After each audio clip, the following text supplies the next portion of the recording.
Paul ঈশ্বরের দাস ও যীশু খ্রিস্টের প্রেরিত ঈশ্বরের মনোনীত করা লোকদের বিশ্বাস অনুসারে এবং ভক্তি অনুযায়ী সত্যের জ্ঞান অনুসারে প্রিয় পুত্র তিতকে লিখিত পত্র।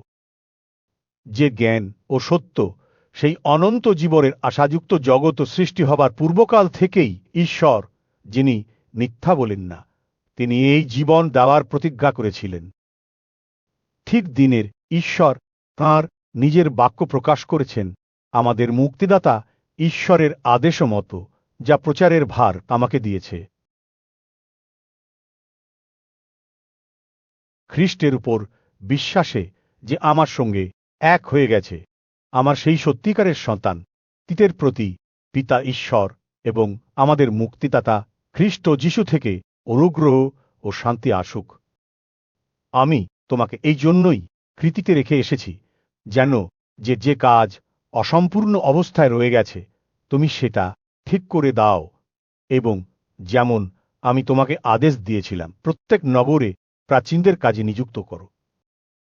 একজন প্রাচীন ব্যক্তিকে এমন হতে হবে যে মানুষ নিন্দনীয় নয়, ও কেবলমাত্র একজন স্ত্রী থাকবে যার সন্তানেরা খ্রিস্টে বিশ্বাসী নষ্টামি দোষে দোষী বা অবাধ্য নয়, তাকে নিযুক্ত করো। ঈশ্বরে তত্ত্বাবধায়ক লোক হিসাবে সেই পালককে এমন হতে হবে যাতে কেউ তার নিন্দা করতে না পারে, অসংযত বদমেজাজি, মাতাল প্রহারক বা কুৎসিত অর্থলোভী যেন না হয়। কিন্তু অতিথি সেবক সব প্রেমিক সংযত, ভালো বিচার বুদ্ধি সম্পন্ন, ধার্মিক ও নিজেকে দমন রাখে এমন হতে হবে। এবং বিশ্বস্ত বাক্য তাকে ধরে রাখতে হবে যেন তিনি নিরাময় শিক্ষাতে উপদেশ দিতে এবং যারা বিরুদ্ধে দাঁড়ায় তাদের দোষ ধরে দিতে পারেন। কারণ অনেক অবাধ্য লোক আছে যারা মূল্যহীন কথা বলে ও ছলনা করে থাকে, তা ছিন্নত্বকের উপর বেশি জোর দেয়। এই লোকদের মুখ বন্ধ করে দেওয়ার দরকার, কারণ তা অন্যায় লাভের জন্য যে শিক্ষার প্রয়োজন নেই সেই শিক্ষা দিয়ে কখন কখন একেবারে পরিবার ধ্বংস করে ফেলে। তাদের একজন নিজ দেশীয় ভাববাদী বলেছেন, কৃতিয়ের লোকেরা বরাবরই মিথ্যাবাদী, হিংস্র জন্তু, অলস পেতুক। এই কথাটা সত্যি, সেই জন্য তুমি তাদেরকে কড়াভাবে সংশোধন করো যেন তারা বিশ্বাসে নিরাময় হয়। ইহুদিদের গল্পকথায় ও সত্য থেকে দূরে এমন মানুষদের আদেশে মন না দেয়। শুদ্ধ মানুষের কাছে সবই শুদ্ধ, কিন্তু দূষিত ও অবিশ্বাসীদের পক্ষে কিছুই শুদ্ধ নয়, বরং তাদের মন ও বিবেক সকলই দূষিত হয়ে পড়েছে। তারা দাবি করে যে তারা ঈশ্বরকে জানে, কিন্তু কাজে তাকে স্বীকার করে না। তারা ঘৃণার যোগ্য ও অবাধ্য এবং কোনো ভালো কাজের জন্য উপযুক্ত নয়। কিন্তু তুমি নিরাময় শিক্ষার উপযোগী কথা বলো। বৃদ্ধদেরকে বলো যেন তারা আত্মসংযমী, ধীর সংযত এবং বিশ্বাসে প্রেমে ধৈর্যে নিরাময় হন। সেই প্রকারে বৃদ্ধ মহিলাদের বড় যেন তারা আচার ব্যবহারে ভয়শীলা হন, অপরের নিন্দা করা বা মাতালও না হন। তারা যেন ভালো শিক্ষাদায়িনী হন। তারা যেন যুবতী মেয়েদের সংযত করে তোলেন, যেন তেরা স্বামী ও ছেলে মেয়েদের ভালোবাসেন। সংযত, শুদ্ধ, গৃহকাজে মনোযোগী, দয়ালু ও নিজ নিজ স্বামীর অধীনে থাকে, যাতে ঈশ্বরে নিন্দা না হয়। সেইভাবে যুবকদেরকে সংযত থাকতে উৎসাহিত কর। আর নিজে সব বিষয় ভালো কাজে আদর্শ হও। তোমার শিক্ষায় অনিন্দা, ধীরতা ও অদূষিত নিরাময় বাক্য থাকে, যেন বিপক্ষের লোকেরা লজ্জা পায়, কারণ মন্দ বলবার তো তাদের কিছুই থাকবে না।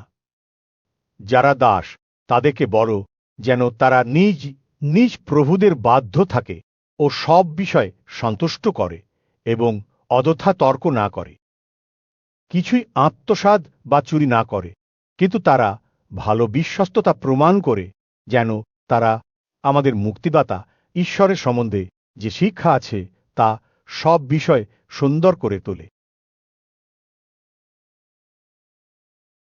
কারণ ঈশ্বরের অনুগ্রহ দ্বারা পাপ থেকে মুক্তি পাওয়া যায়, তা সব মানুষের কাছেই প্রকাশিত হয়েছে। তা আমাদেরকে শিক্ষা দিচ্ছে যেন আমরা ভক্তিহীনতা ও জগতের কামনা বাসনাকে অস্বীকার করি, সংযত, ধার্মিক ও ভক্তিভাবে এই বর্তমান যুগে জীবন কাটাই এবং মহান ঈশ্বর মুক্তিদাতা যীশুখ্রিস্টের প্রতাপ প্রকাশ পাবে যেদিন, সেই দিন আমাদের সেই ধন্য আশা পূর্ণ হবার জন্য আগ্রহের সঙ্গে অপেক্ষা করি। যিনি আমাদের জন্য নিজেকে দান করলেন যেন মূল্য দিয়ে অধর্মীদের সমস্ত পাপ থেকে মুক্ত করেন এবং নিজের জন্য নিজের লোকদেরকে ভালো কাজে উদ্যোগী লোকদের পবিত্র করেন। তুমি এই সব কথা বলো এবং পূর্ণ আদেশের সঙ্গে শিক্ষা দাও ও শাসন করো। কাউকেও তোমাকে তুচ্ছ করতে দিও না। তুমি তাদেরকে মনে করিয়ে দাও যেন তারা তত্ত্বাবধায়কদের ও কর্মচারীদের মান্য করে বাধ্য হয়, সব রকম ভালো কাজের জন্য তৈরি হয়। কারোর নিন্দা না করে ও বিরোধ না করে নম্র হয়, সব মানুষের সঙ্গে ভদ্র ব্যবহার করে। কারণ আগে আমরা বোকা, অবাধ্য, বুদ্ধিহীন, নানা রকম নোংরা আনন্দে ও সুখভোগের দাসত্বে, হিংসাতে ও দুষ্টতায় দিন কাটিয়েছি। ঘৃণার যোগ্য ছিলাম ও একজন অন্যকে হিংসা করতাম। কিন্তু যখন আমাদের মুক্তিদাতা ঈশ্বরের মধুর স্বভাব এবং মানবজাতির উপর প্রেম প্রকাশিত হল, তখন তিনি আমাদের ধার্মিকতার জন্য নয়, কিন্তু নিজের স্নেহ ও দয়াতে নতুন জন্মের দ্বারা আমাদের অন্তর দূরে পরিষ্কার করলেন ও পবিত্র আত্মায় নতুন করে আমাদেরকে রক্ষা করলেন। সেই আত্মাকে তিনি আমাদের মুক্তিদাতা যীশুখ্রিস্টের মাধ্যমে আমাদের উপরে প্রচুর রূপে দিলেন, যেন তাঁরই অনুগ্রহে ধার্মিক হিসাবে আমরা অনন্ত জীবনের আশায় উত্তরাধিকারী হই। এই কথা বিশ্বস্ত, আর আমার ইচ্ছা এই যে এই সব বিষয় তুমি নিশ্চিতভাবে কথা বল। যারা ঈশ্বরে বিশ্বাসী হয়েছে তারা যেন ভালো কাজ করার চিন্তা করে। এই সব বিষয় মানুষের জন্য ভালো ও উপকারী। কিন্তু তুমি সকল বোকামি, তর্ক বিতর্ক ও বংশবলি ঝগড়া এবং ব্যবস্থার বিতর্ক থেকে দূরে থাকো, কারণ এতে লাভ হবে না, কিন্তু ক্ষতি হবে। যে লোক দলভানে তাকে একবার সাবধান করার পর বাদ দাও। জেনে রেখো, এই রকম লোকের কাণ্ডজ্ঞান নেই এবং সে পাপ করে, নিজেকেই দোষী করে।